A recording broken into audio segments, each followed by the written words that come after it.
Hello, I'm Jill Brackenbrough, and I'm here to tell a little bit about my devotion to St. Joseph. I have been devoted, I've had a devotion to St. Joseph for probably over 20 years. It was around the time that we were in the process of contemplating and deciding to adopt our children.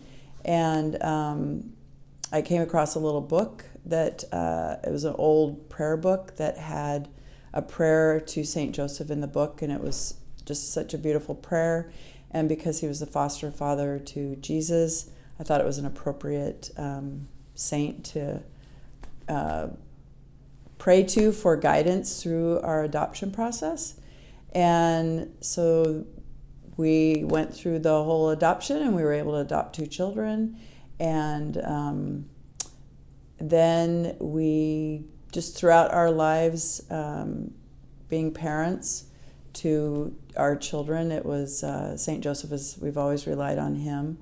And then there's been times throughout our marriage that was trying times. About 5 years ago, my husband was involved in a very serious accident, and it was extremely overwhelming, and he was in the hospital for a number of weeks and seriously injured.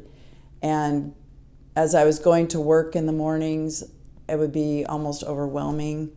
And so I would just be praying to St. Joseph for guidance and support. And we were able to get through that and through some other difficult times, but also we've had some wonderful, joyous times that St. Joseph has been at our side. I also like St. Joseph because he works with his hands. My husband works with his hands.